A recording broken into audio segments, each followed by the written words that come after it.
it was amazing for me. I went from having to take meloxicam in the morning and at night and being in pain all the time to feeling, relatively normal over the span of about 4 to 6 months. Yeah. And it was all just because of doing 3 sets of five and adding 5 pounds every time. Right. Hell Um, yeah.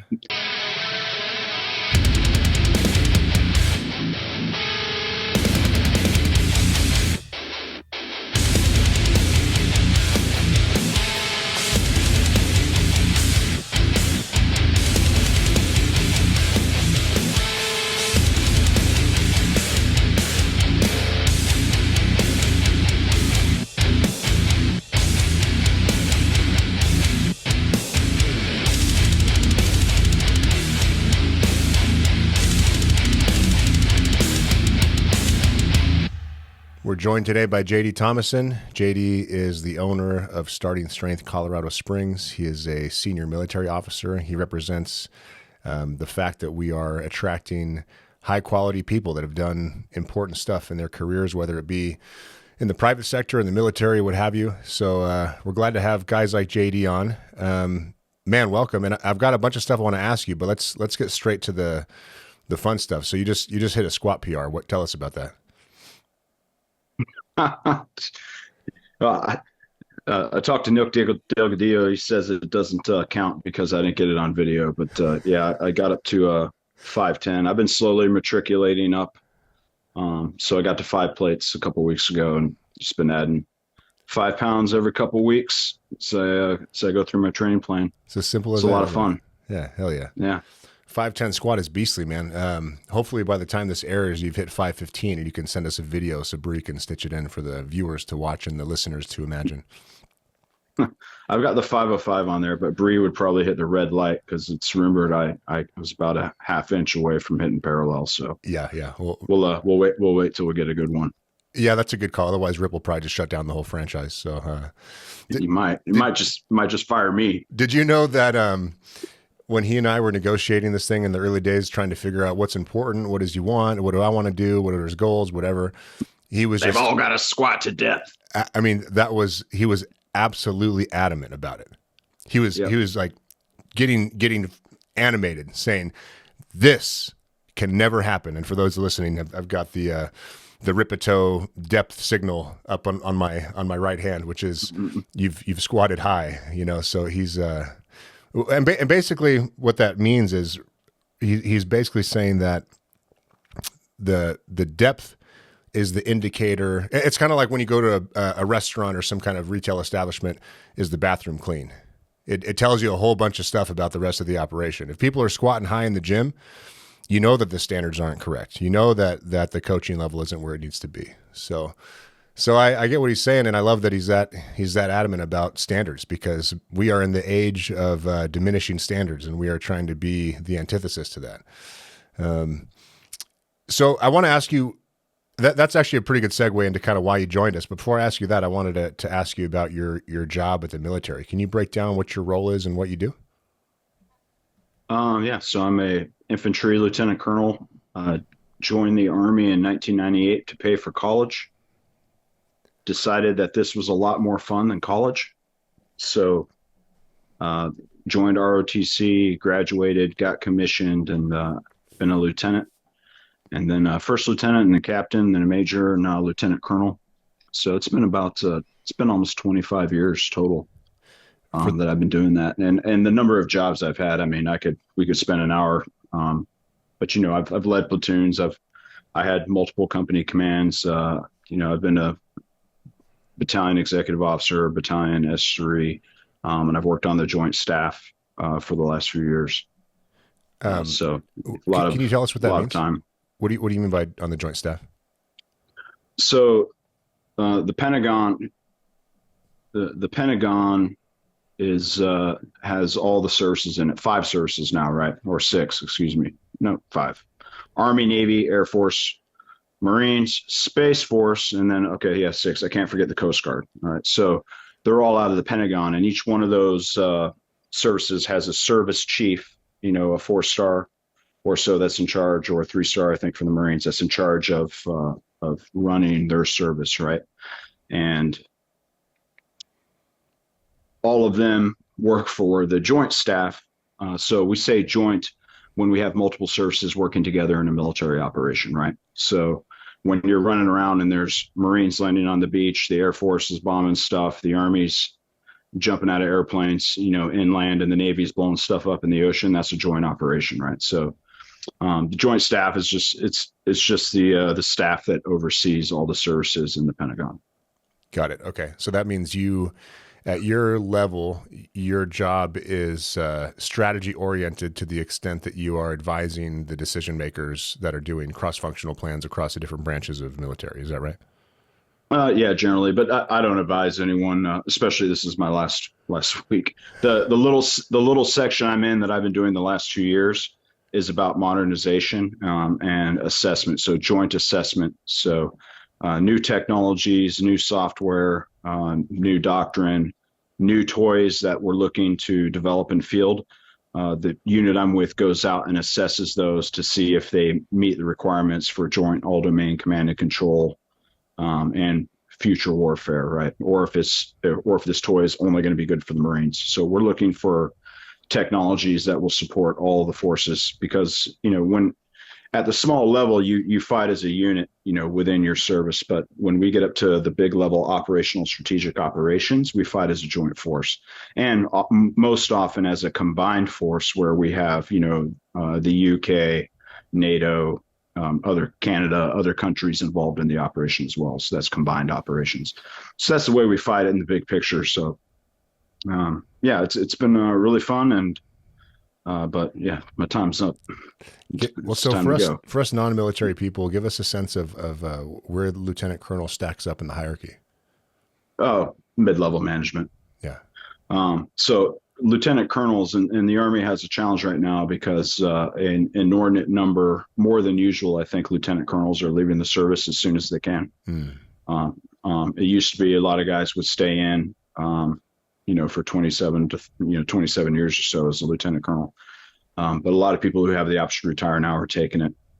So they're kind of strapped. But lieutenant colonels, besides in command, they command the battalion level in the Army. But they are also the critical staff in the Pentagon that run things, right? Yeah. The worker bees that actually get things done for the generals. A lot of those are lieutenant colonels and full bird colonels. So yeah, mid-level management. Down at a lower level like a battalion, you're the boss. There's only one. But by the time you get up to the Pentagon, there's about 1,000 of you. Gotcha. And they're toiling away like ants. Yeah, yeah. Well, I on one hand, I'm not pleased that our military is losing great people because Will Morris is leaving as well. So between you and Will, phenomenal, that's two solid people that our armed services no longer have. But and there's a bunch of good reasons for that, obviously. But I am happy that that a lot of you guys seem to be interested in what we're doing. I don't know if it's because the options are so bleak based on the shit economy that we're in and the way, the soul's been sucked out of every major company in the nation and standards are dropping precipitously. Or if it's just because the opportunity is so great. So actually that's kind of my question. What is your motive? How do we, why are we graced with your presence? What's your motivation for opening Starting Strength Colorado Springs? Yeah, so I've been a fan for a long time, and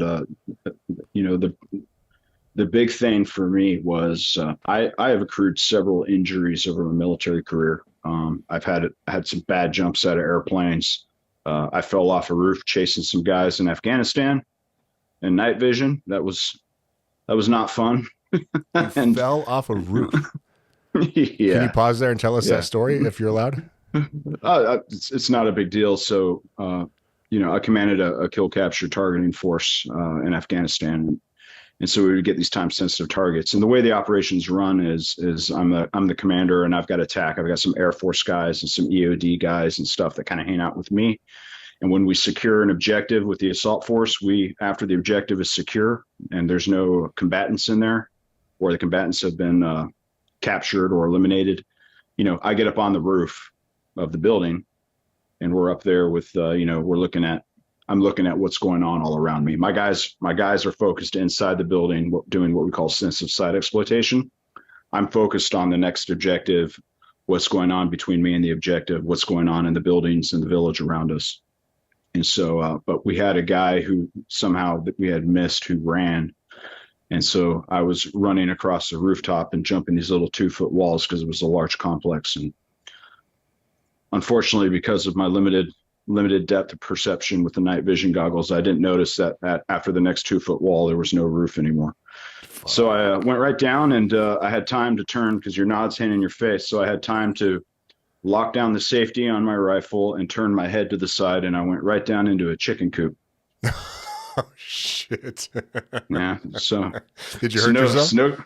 Oh yeah, yeah. I wrecked my right ankle pretty good and twisted my back pretty good, and got covered in chicken shit for my trouble. Oh man. But my guys got that guy and wrapped him up and brought him back, so it was all good. Yeah. And is that just the way military people casually talk about killing others, or did you capture him? Oh no, we captured. Gotcha. We captured. Okay. Gotcha. Yeah. The book was out on what we were doing by the time I was doing it, where we have to follow the rules of engagement. And once the enemy knows the rules of engagement in that kind of scenario, it actually would have been better for the war effort if we were able to, if we whacked them. Unfortunately, I can't allow my guys to violate the rules of engagement because it's a life ender for them as far as career and then criminal responsibility. So we have to follow the rules. So the enemy knew the rules. If you hear the tactical call out at night, come out with the women and children, hands up in the air, no weapons, all right, and they're not going to shoot you. Well, yeah, we always search them, right? But by then we've already got them. So in the few instances where they did come out armed and decide, we call that brawling, when they did come out and they wanted to fight, it did not go well for them. The whole thing lasts about 4 seconds. So sure. But the word was on the street by that point. 19 out of 20, there was no shooting. Right. They can't fight you with pure force, but they can understand your rules and manipulate their approach to take advantage of them. Oh, absolutely. The interesting thing about Afghanistan, and now we're getting way off the initial question, but the interesting thing about Afghanistan is because I would go back every couple of years. I spent 4 years total there. So I got to see completely different phases of that war from the very beginning back in 2003 all the way up to, kind of the end game around 2018. It's the last time I was there. And it's just, it's iteration, right? The enemy would iterate. So early on, they were kind of biding their time. And then the second time I went back, they decided that they were going to get a couple hundred guys together and try to overrun a small base or something to teach us a lesson. And after they got pummeled enough times doing that, I had one fight I was involved in where we killed 200 guys in one night, probably about a 2-hour period. Jesus. Because they were coming to attack one of our combat outposts, right? And we caught them on the way. So the third time I came back, they'd gone away from that TTP and had primarily gone to IEDs, right? Because it just, the old strategy wasn't working. Chuck that. Let's try a new strategy. And then the IEDs are the same thing. They started out with remote control ones on cell phones, and then we came up with some technological things that made that really hard to pull off. So then they moved to these kind of ingenious little saw blade pressure plate devices. And then we started coming up with countermeasures for that. And so then they moved to this type of device. And then we started removing a lot of those munitions from the battlefield that were available. So then they started making homemade explosives in Pakistan and smuggling them in, right? So it was just a nonstop iteration between the two sides on the IED fight that never really ended up until the conflict was over. It's amazing to watch the most powerful military force in the world, the world's biggest employer, the largest, probably the most, by far the most expensive organization on earth, the biggest polluter in the history of civilization. You always say that. go up against these, these less sophisticated enemies, and really have a problem. My wife's Vietnamese, and I can tell you that those clever fuckers did a number on us for good reason. I mean, just a quick fun anecdote you might appreciate. Her and I were talking about home defense the other day because we've got a little girl now, as you know, and we're talking about our plan if someone breaks in, and hiding spots for her if the choice is to hide. And she came up with the best hiding spot, one I never even would have thought of. She's like, I think I can jump up in the windowsill behind the curtains and no one would see me, and I can sit there with a gun. I'm like, I've never been more in love with you. So it's fascinating, man. But tell me tell me where starting strength fit into that picture. So did you start to use the program to rehab then? Is that what happened?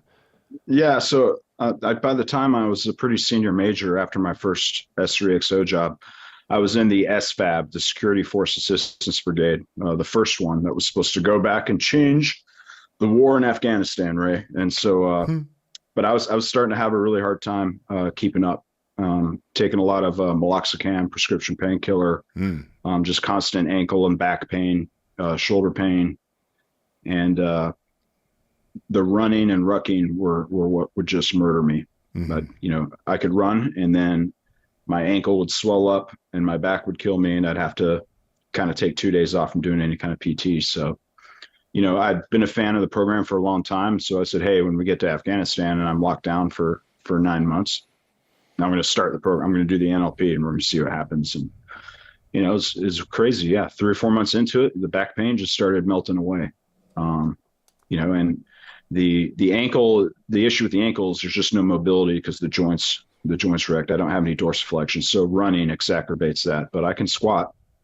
So yeah, you don't need much ankle mobility to do the low bar squat, right? Anyone can do it. Yeah, you need a little bit. I have to turn mine out a lot wider than normal people do to be able to get all the way down. Yep. But yeah, it was just it was amazing for me. I went from having to take meloxicam in the morning and at night and being in pain all the time to feeling, relatively normal over the span of about 4 to 6 months. And it was all just because of doing 3 sets of 5 and adding 5 pounds every time. Right. Yeah. And the progress for me wasn't always linear, like anyone else. I'd get a little uchi or owie, or I got stuck on the press, for example, at 165 pounds. I remember I got stuck at the press for about 6 weeks until some micro plates I ordered off Amazon came in. And then I was starting to make the little jumps, and then boom, it just started going right up again. So, hell yeah. But yeah, it was a simple program and it worked for me. So now I want to bring it to other people. And more importantly, I like the culture in the company, and it's the people I want to work with. So, hell yeah, man. Yeah, we're glad to have you. And what, so what were your results? Do you remember roughly where you started and where you ended after those few months where you started noticing things were hurting less? Yeah. So the squat and the deadlift both ended up in the high 300s. The bench press ended up in the high 200s, like 285, 290. Power clean was up to about 185. And which one am I forgetting? Press, and then the press, I was up in the mid 170s, 180s, over that 9-month period. And there were some slight interruptions in training through stuff we had to do in Afghanistan, but mostly I was able to stick with it. It was just a limited weight room though, right? So we reopened a base called Tarancot that had been shuttered in 2014, I think. So we moved back in and reopened a base that had been shuttered and picked over. And so our weight room basically came from, myself and a platoon or so worth of soldiers scouring the remnants of this massive base and finding all the weight equipment that had been abandoned. And we cobbled it all together under a big tent over in our little compound we're in. So we were limited some by equipment, but we had barbells, and the big surprise was always if you accidentally grabbed a kilogram plate instead of a pound plate. Would work its way in there once in a while, and you'd be like, why does this feel so heavy today? A couple extra pounds. Yeah. Yeah, more than a couple. So what else were you considering? Because I know military guys are always kind of thinking about their exit, especially long-termers like yourself, and thinking a couple years out and considering all the options. What else were you considering other than opening a starting strength gym? Yeah, so it always made sense to me to do what the vast majority of us do, which is to get back into contracting or to get back with a DoD or Army related employer, right? So I've got a lot of friends that have retired recently as well, and they're all back working as some part of the defense industry, right? One of them is actually doing a similar job to what he had as a major, which is helping people write operations orders for battalion and brigade level operations as a contractor out at Fort Carson, right? Right. Yeah, I just don't want to do it anymore. I hear you. I hear you. It is a legitimate just, career change because as an officer, you're formally trained in military theory. Like this is your education background. This is your practical experience. This is a wholesale career change for you, isn't it? yeah, but a lot of the knowledge you pick up along the way applies to anything you want to do, right? So, I mean, uh, graduate level education, history, theory, and doctrine, right? And the stuff that's really important in that doctrine is how we fight in the Army. History is just, it's history. You can learn a lot of lessons from it, but the theory was really important to it because part of being intellectually curious is to examine a theory and see not just the domain it's proposed in, but how does that relevant elsewhere, right? So the Kuhn's theory of paradigm change is one that's now pervasive in popular culture, and people say, "Hey, there's a paradigm shift," right? But how many people actually know where that came from? And what the theory says is that a paradigm shift where there's a massive change in thinking about a topic, they don't magically occur overnight, but which is what most people think it means. What he says is that what happens is over a period of time, we have the old way of thinking. And as evidence begins to collect that the old way of thinking is wrong, it starts weighing on that, starts weighing on the scale and starts changing perceptions bit by bit. And then when that evidence that the old way of thinking is completely invalid, when that evidence becomes an avalanche of weight of evidence against the old way of thinking, then we have a paradigm shift to the new way of thinking that the evidence supports. Right. And then that cycle continues to iterate until, as we learn more, right? So that's something that can apply to anything you do, right? It applies to what we do in the gyms, right? We iterate. It's one of our values. Does this concept apply to social change? Because I wonder if the evidence part is necessary. I wonder if it actually just requires a majority rule or a vocal and aggressive enough of a minority to bully the majority into allowing the paradigm to change. And I'm sure you kind of get where I'm going with this, right? It's like there's been a paradigm shift in this country, and I'm not sure it's evidence based. Well, remember Kuhn was talking about scientific revolution, not cultural, right? Yeah, okay. And in a cultural revolution, something we've looked at too. I think the preponderance of the people with the megaphones are going to drive the behavior of more people than those that just sit quiet and don't do anything. Right? Yeah, so lots of big megaphones out there right now. Yeah, there are, and they're amplified. They're able to amplify using social media and those systems to amplify their weight by gaining up on people over the internet, for example, right? Mm-hmm. For niche issues, to try to force people to comply with their viewpoint, right? And that's just something that's one of the, to me, that's one of the reasons I don't want to be involved with the Department of Defense anymore, is because a lot of those type of DEI institutions have wormed their way in to my cherished institution, and they're starting to change things. And everybody complains about it, but nobody can really do anything about it. So, well, JD, I want you to know, my friend, that you are joining a diverse team. So I'm a half Jew. Nick Delgadillo is ambiguously brown. We're not exactly sure where he's from. We have 2 black people on the team. Both are women, so extra brownie points for that. We have an Asian or 2. I think we're pretty well covered, man. So, but believe you got it or me not, too, buddy. You got me too, because my the family history says that my great grandmother Niswanger was actually 100% Native American. There you go. So I think you'll get a bonus on your check for that then. Although you're an entrepreneur, so never mind. Yeah, there is no check. The interesting thing, though, is that we didn't have to hire any special consultants. We didn't put any energy into people's skin color or to what they look like. We just kind of hired people that are competent, and then it sort of shaked out this way. So it's kind of funny how that works out, isn't it? Yeah. No, that's one of those things I support about this company. Yeah. It's like, what if we just evaluated people based on their ability to contribute and just left it at that? What an idea, So I got pretty strong there in Afghanistan, and then I did that thing that a lot of people do who don't want to hire a coach did, where I banged my head against the wall doing the intermediate program for a couple of years, trying. Yeah, if you're a 44-year-old man, I do not recommend, with wife and kids, I recommend you do not try doing the Texas method. But but I finally got linked up with Nick, and so I've been doing a 4-day split for about a year, and my progress has gone up significantly. So I'm Clearly. doing well. I'm enjoying it, and I've learned a lot about programming, and yeah, it's I enjoy it. It's my hobby now, Nick is a and hell of a I coach. love coaching. Nick is a Yeah, hell he's of a good. coach, man. If you're lucky enough to get coaching by Nick, progress is coming.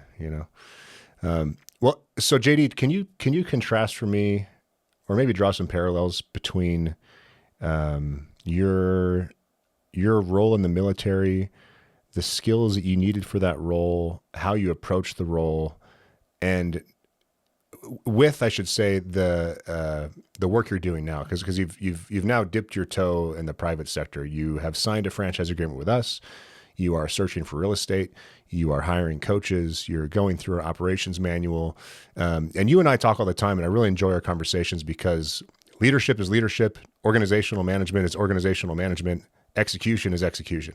Doesn't matter if you're tasked with a combat mission in Afghanistan or opening a gym in Colorado Springs. That's at least my point of view, having never been on your side of things. I would love to hear yours. Yeah, so the Army is, and as we've noted, it's the largest bureaucracy in the world, but really it's about people, right? It's really hard to be successful in the Army if you can't motivate and inspire people, right? So, for officers and for non-commissioned officers, everything in the Army starts with leadership, and we have doctrine on leadership. Um, and the old doctrine was be, no, do, and then it changed, and I forget what the 1, 2 ago was, but the role of the leader is to provide purpose, motivation, and direction to his people and the organization, right? That was the older doctrine that's now retired, and they brought be, no, do back. These things happen. It's circular in the Army. They Can, brought it can you back. So can you explain that to me? Sorry, what was it again?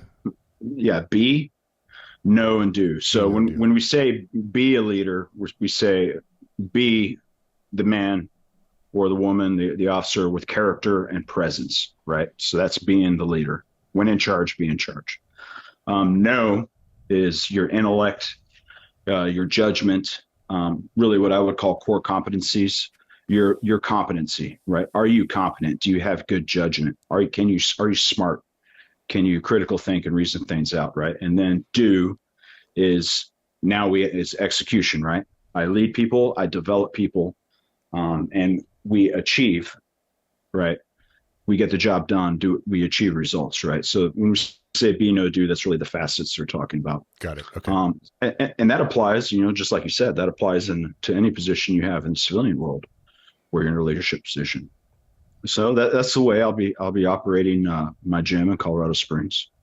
I have the best people available, and where I have I'm looking at apprentices right now. Okay, that's a big investment for me, and it's absolutely critical. They're a critical part of our long-term success, and so I have to absolutely invest in them. Um, Showing them what right looks like. Showing them my competency and my judgment and my ability to critically think, and then I have to motivate and inspire them to become great coaches, so that they can kind of unlock some of the benefits that being a great coach in this system brings. Financial benefits, but also just the benefits of confidence and being able to coach, developing your coaching eye. There's a lot of great skills that have to be developed, and I'm just really excited to be able to take some people and get them on that path and get them going. And then, for my clients, right? Every client that comes into the gym should be having the best training experience of any physical training experience they've ever had, right? Which means we care about them, we're doing right by them, and we're driving progress all the time, making them stronger, so they can feel better, so their back pain can go away. Yep. So that they can go hiking now, so that older person doesn't have to worry about having stairs in their home. Yep. So that they can carry the groceries in, right? Those are the kind of things that we're trying to bring to people. So, yeah, I'm excited about it. I'm excited about it. What are some things you're going to bring over from the military, philosophically, or because it strikes me when we talk that you have one of your skills is understanding what we're doing and why, and we as in whether it's with us starting Strength Gyms or you in your military role, and then extrapolating that out to a broader concept and tying it into an overall kind of philosophical viewpoint or some sort of an ideal you're trying to achieve. I know we talk about a lot, for example, developing others and performance management, and you have a lot of great things that you've learned, a lot of great experiences with the military and those sort of things.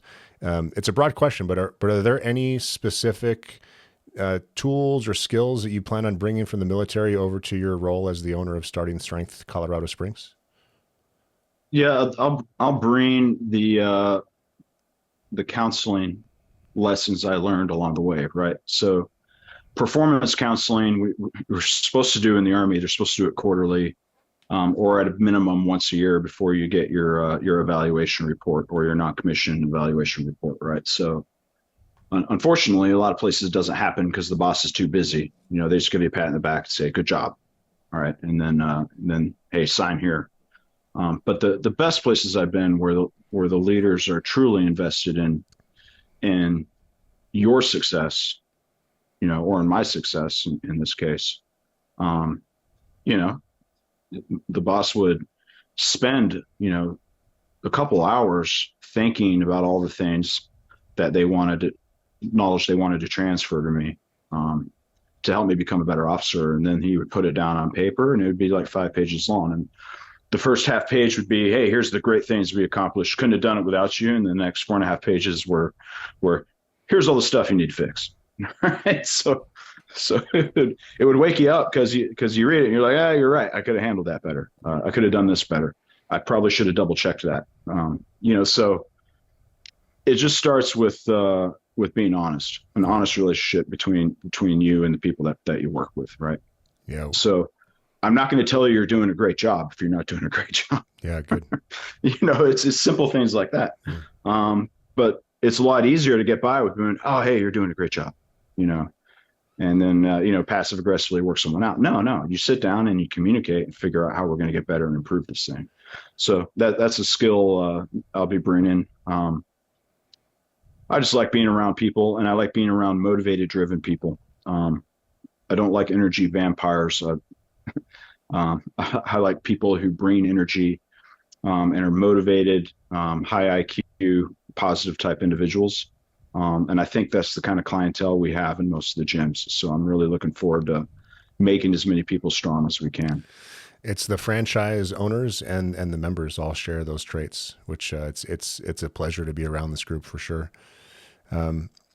So what is your plan when it comes to hiring then? Are you, how do you select for that, I guess is the question. And I know that it might be new for you in the private domain, but I'm wondering how you might have approached this in the military, because ultimately, as you said, all organizational excellence comes down to the quality of the people. And then you made an interesting point, which is, well, if you care about your people, there's nothing more important. I mean, you're kind of alluding to that because some leaders, they think they're too busy for their people, which just means you're too busy for getting things done correctly, which is insane. How are you going to select for that? Are you going to prefer people that are veterans? Are you do you have an interview process in mind? Are you going to test people? Have you thought about this at all? Well, here's the thing about interview processes and reputation, right? Anybody can game an interview process. Like, you could read all about us. You could read my LinkedIn profile and see what my priorities are, and you can shape every answer to run right into those, right? It really comes from when we work together, and I see, do you derive satisfaction from helping people? Yeah. On a day in, day out basis? Yeah. Does that butter your bread? Does that motivate and inspire you to do great things? And if that's true, then things are going to go really well. Mm-hmm. But you're not really going to see it until they're in person, right? And you can see it every day, because that's not something that you can switch on or off, right? It's got to be something that you feel inside that drives you, and that's the kind of people I'm looking to hire. So, I've had several interviews with possible apprentices over the last couple of weeks. I just posted the job on LinkedIn, and I've been getting a lot of resumes, and I was just emailing back, hey, you got time for a 30-minute phone call, and I just talked to them, and so it's been enlightening. I've gotten everything from people who are working for the Army's holistic health and fitness program, looking for an escape hatch because they're not. I think that job's a little harder than it's advertised as. Um, so I've had a few of those guys, and then I had a guy who was an assistant strength coach at Ohio State University who applied.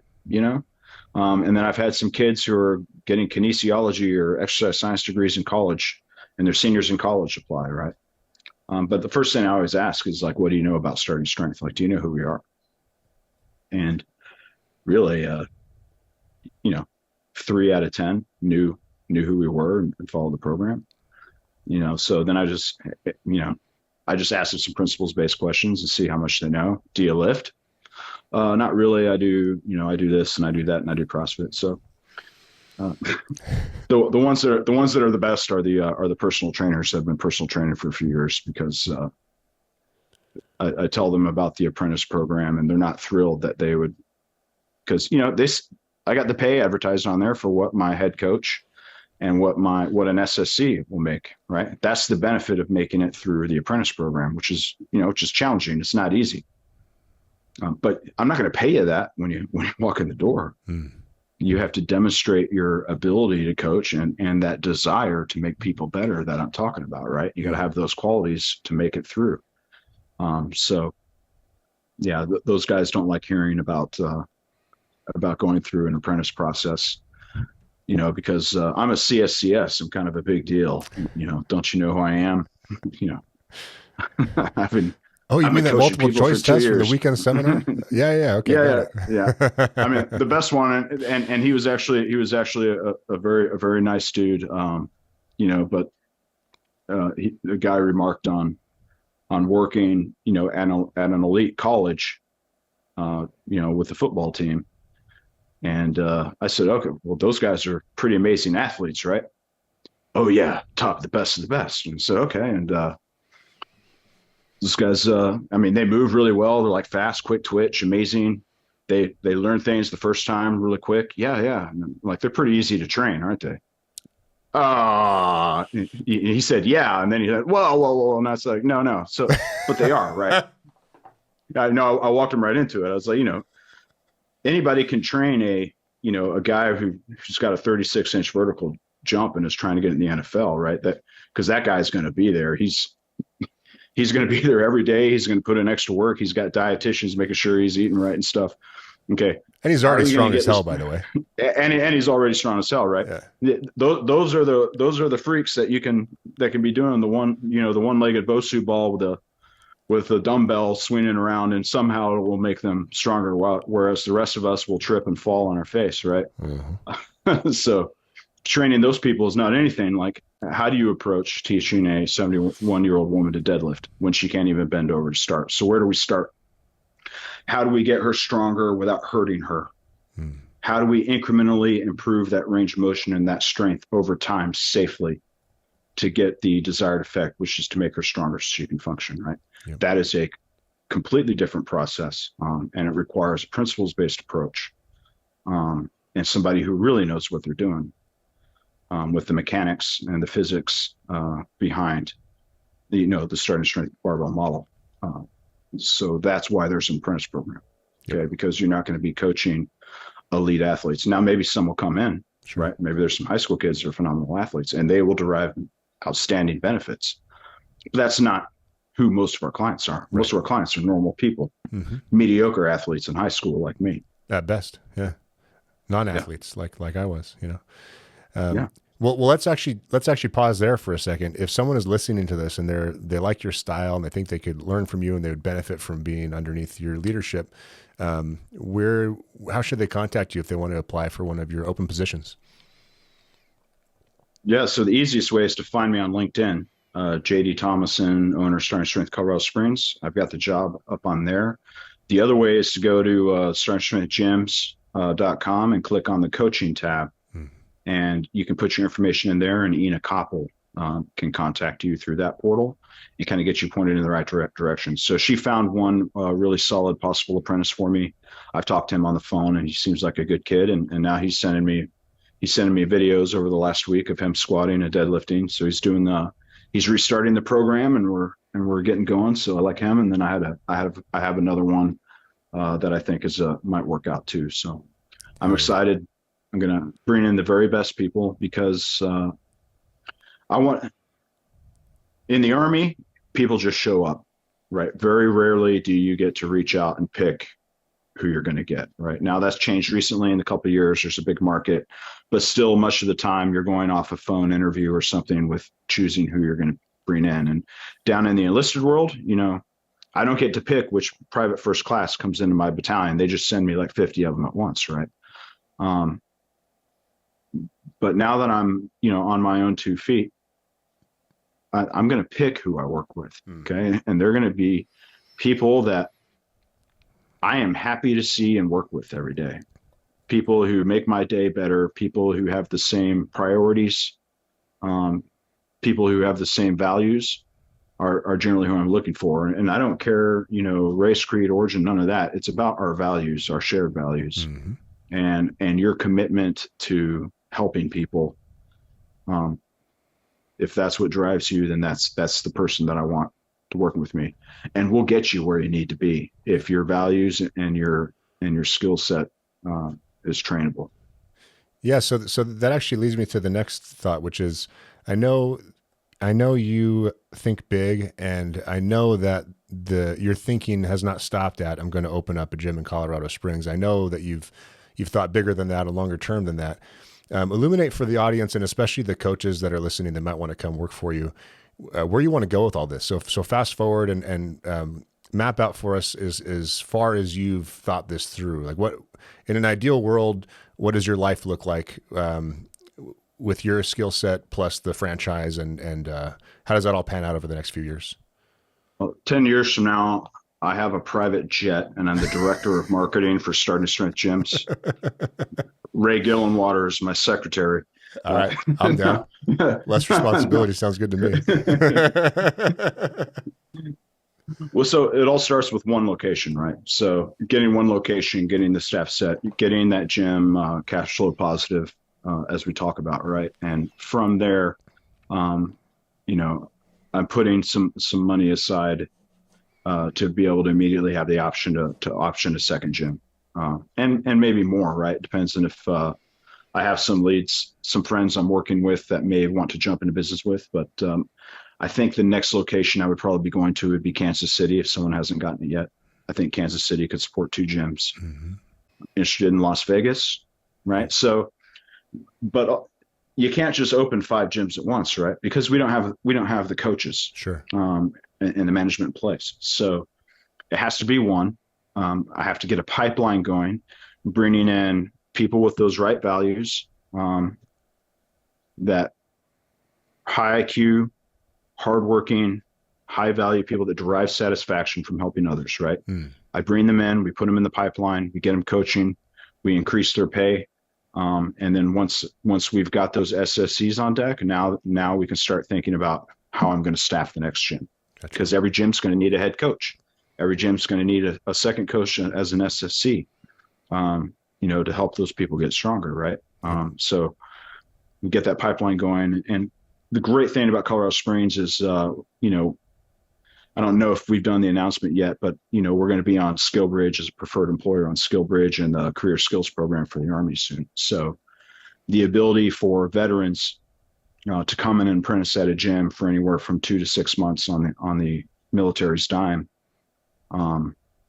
at no cost to us, but get those critical skills, and be able to go right into a coaching position somewhere. That's going to be 5 military bases in Colorado Springs. So I'm sure I'm going to be able to take some veterans that want to take that leap and become a full-time coach and be able to get them on that path pretty quickly. And I'm really looking forward to it. I think I mentioned this to you, but I want the audience to know as well. And I'll mention it again as well, just in case I forgot to tell you, but we had the franchisor team. So my team, in Idaho a couple weeks back. We're recording this in, is it March yet? February 27th is the day we're recording this. So a couple weeks back, everyone got together and we did some annual planning because I built a plan initially to build and grow this company. And then we did everything in the plan. So we were operating without a plan, which is fine because we've got a bunch of smart people on the team and really good tacticians. Like, for example, Nick Delgadillo, he would be phenomenal as a military operator. You put him in a sticky situation, he'll be calm and he'll figure it out and he'll get a good outcome. That's great. But what happens if you take a brain like that and then put him with a bunch of other smart people for a couple of days and we talk about our biggest problems and our biggest opportunities and we map out a plan for the year? Well, that's what we just did. And out of that process came 4 strategies. And by the way, this is Luke's, as the president now, this is Luke's plan. So he owns this. And we're doing a bunch of stuff. We're improving internal operations of the franchise company. We're putting some programs in place and some training and operations to help franchisees improve their standards. I'm doing the marketing stuff and storytelling. And then the reason I mention this is because there's also the coaching side of things. And so Nick Delgadillo owns one of the 4 strategies, and that is building out our coaching pipeline. Because we're in a very interesting conundrum where we only want high quality people. High quality people are hard to find. They're also, and then if you're looking at where the concentric circle overlaps of high quality people that know about starting strength and care about starting strength and want to do this, that's a much smaller proportion. And then are willing to go through the process to basically change your career and, start at the bottom and work their way up. It's a tough situation, and we're not going to lower our standards. So we'll grow. We're one of the few companies, since we're not, we have no masters. We're not beholden to anybody. We will grow as slowly as we need to. We'd like to grow quickly, but not at the expense of quality.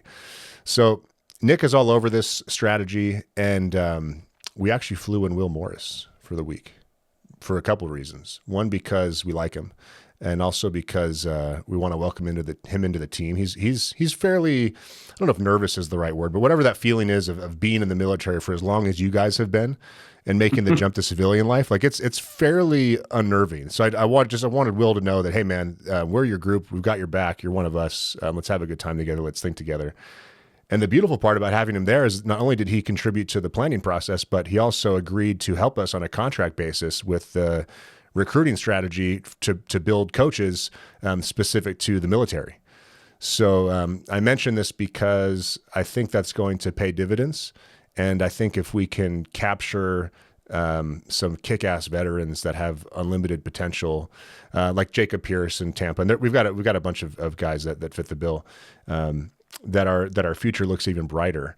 And I've asked Will to work directly with you on things because you and I have spoken about job fairs and how to appeal to veterans and essentially the marketing and communication side to get it right. So I just wanted to mention that to the audience and see if you had any reactions to share, any feedback or advice on that note. Yeah. So I actually have a call with Nick and Will and Ina tomorrow. Nice. A Zoom call where we're going to talk about a lot of the mega career fairs. So they're doing at some bases. So Fort Hood, I think June 13th or something like that, has a 2-day fair. Fort Hood, found one at Fort Hood. There's the USA fair in Colorado Springs, which I will be all over because I'll be back in Colorado by then, hopefully with an open gym. Hell yeah. So I'll be real excited to go to that. So that's one way. Just being in the portal of preferred skill bridge and career skills program providers makes it really easy for military people who are looking at those opportunities and are planning to retire soon or just end their term of service, right? They'll be able to find us in there easy, and that streamlines the process for them to do that skilled apprenticeship. It makes it a lot faster than what I just went through. It took me about 3 months to get my packet approved. So I'm glad I started it early for me to go be an apprentice at Starting Strength Orlando for the next few months. So that's going to be fun. Please tell us more about that. I'm familiar with what your plan is, but break it down for the audience because that's pretty cool. I've been. You and I talked for the first time, I think, in 2018 when I was coming out of Afghanistan, when you announced the franchise gyms, and I called you and said, "Hey, I'm going to do it." And I said, "You're like, all right, brother. Well, call me when you're retiring." And at that time, I had about 4 years I had to do because I just I just transferred my GI Bill to my kid, which incurred a 4-year additional service obligation on me. So, good dad. but when yeah, but, hey man, save me money in the long run, right? Yeah. With how much college costs now, what do you think it's going to cost 10, 15 years from now? Jeez. Right. Yeah. So short version is I've been planning how I'm going to do this, and that I'm going to own a gym, and I'm going to become an SSC over the long time, so that I can have my hands in all aspects of operating a gym, from the management to all the owner things that go along with, the LLC formation, dealing with property and construction, and all the aspects of owning the gym, as well as coaching and managing a gym, so that I'm better, so I can iterate and become better as I go, especially as I look to own multiple gyms in the future. So a big part of that plan was me using the SkillBridge program to work with another owner, as well as be able to get a lot of reps coaching. So initially I was going to go to Dallas, but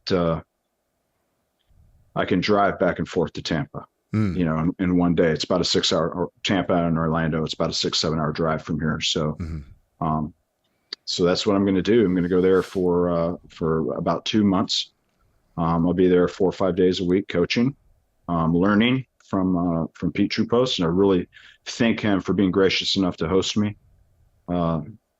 Because we've met, but we don't know each other real well. But I'm sure we'll be pretty good friends after this is over. So I'm really looking forward to getting down there and improving my coaching skills. But that's setting me up for success, right, for when I come back and start getting my gym open, right?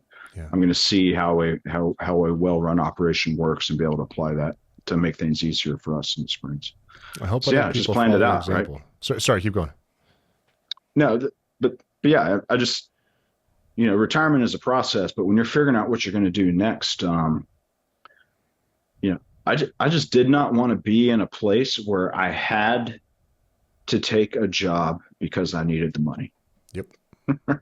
I wanted to be in the place where I'm doing something I'm passionate about.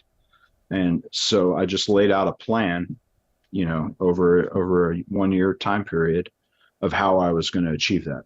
When I was going to actually purchase the franchise, when we were going to start looking at real estate, when I was going to be coaching, and you've got to synchronize all that with all the retirement stuff we have in the Army.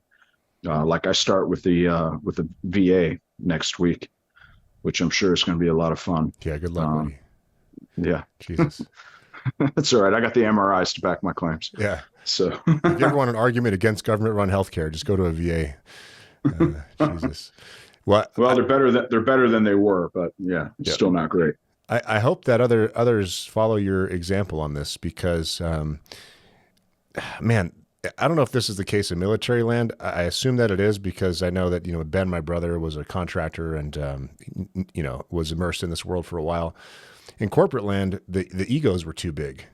I could see a senior leader. In fact, I've talked to a couple from my old life that want to join us here at Starting Strength Gyms. And I can tell with some of these guys, the ego would probably be too big to go coach in a gym.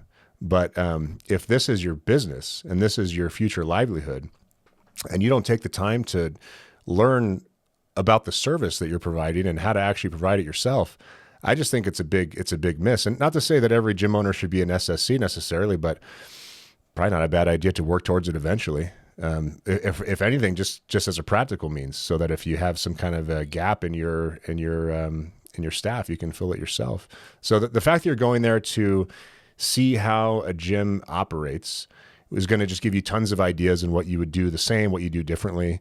And the fact that you're going to go learn from a guy like Pete Trupos, who's a seminar staff coach, the amount that your coaching skill will develop in a short amount of time will absolutely be worth your investment. And then that's just going to make you a better leader for your staff. And you're already aware of all this stuff. I'm just sharing this for the group. But I hope that others follow your lead. I think you're approaching this exactly right.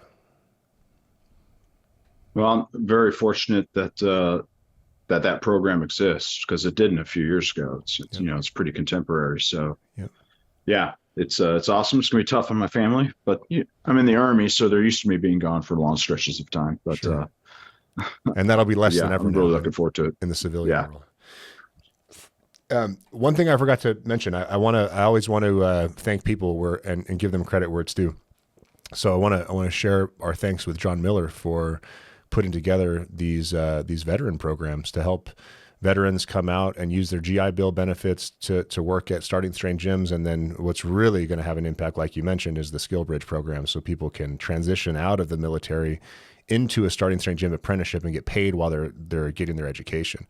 So can't thank John Miller enough for setting that up. And I wouldn't mind at all if we were very heavily military oriented in terms of how we find people. Because if you have soldiers in the gym that know how to work hard and they've got a good work ethic and they're pre-selected for their competence and they know how to work with people, they know how to take the lead. That sounds like a great situation to me. Yeah. And if the feedback at the career fair at Fort Hood last year is any indication, there's going to be a lot of soldiers who want to do it, right? Yep. One of the big limits with resetting a career and coming in as a brand new apprentice, one of the big challenges is it doesn't pay that much when you start, right? 10 to 15 bucks an hour, and you're not getting 40 hours a week. You're getting 10, 15, 20 hours a week based on when we have classes and when you can get the most out of your apprentice time, right? So that can be tough for someone who wants to switch careers, right? The good news is if you have a full-time job, you can come in and be an apprentice, at a gym a couple nights a week, get that exposure, work through the prep course, start improving your skills. And then eventually we're going to reach a tipping point where you're going to be able to jump full-time because we're going to be able to start paying you what you're worth based on the skills we've helped you develop. But all those concerns kind of get blown out of the water by the Skill Bridge program. Right. You're getting the exact same pay and benefits you get on as a soldier or airman or Marine, or maybe a Navy guy will do it, or a sailor on active duty. And your sole mission in life is to spend 40 hours a week at a gym learning, doing the prep course, learning from the coaches there. And it will really accelerate your coaching skill. And it's a phenomenal opportunity if you derive satisfaction from helping others and seeing them grow, and you like coaching, right? If you have those qualities in you, I can't think of a better way to use your Skill Bridge time. Well said. Well said.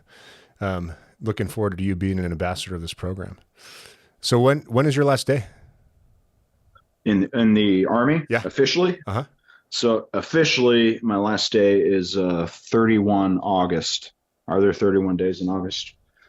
The last day in August. Right. But realistically, I think I'm going into work tomorrow to high five everybody. And then I'll be off to Tampa here in a few days. So that is awesome. Congratulations, man. Yeah. It must be exciting.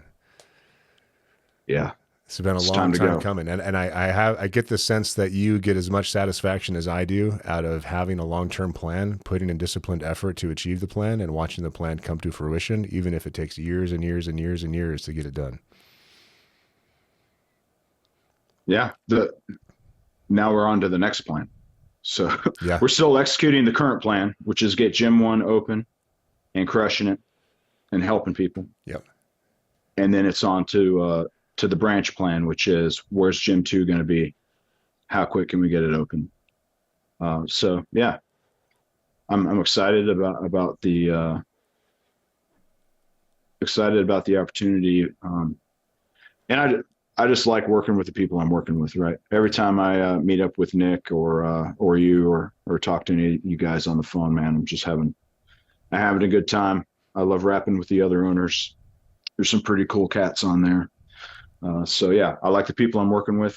I like the position we're in, and now it's just time to go out there and make things happen for people. So I'm fired up.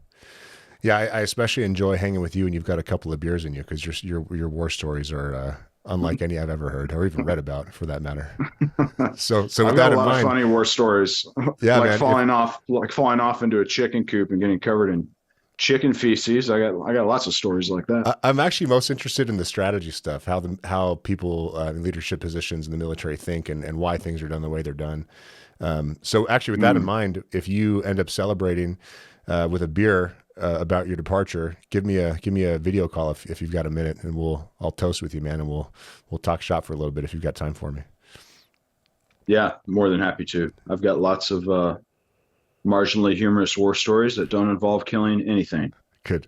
They're just funny on the face. Yeah. So, any parting words? Anything you want to share that we haven't talked about so far? Where people can find you online, that kind of thing. Yeah. So I'm on Strength Colorado Springs is on Facebook.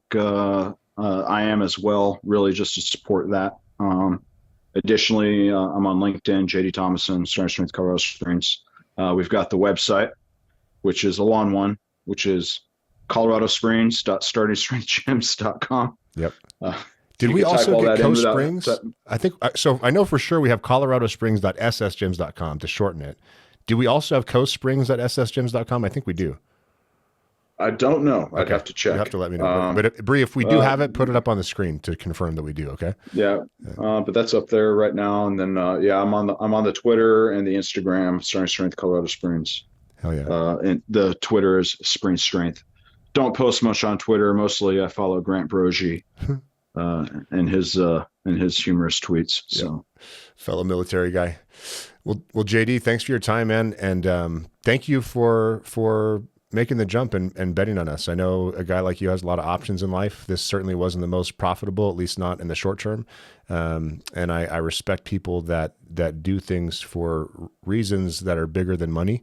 And I'm excited to see what your level of leadership and your character can bring to the group and what kind of organization you're going to build. So I'm looking forward to helping you with that and looking forward to see what you can pull off. Thanks for having me on today, Ray.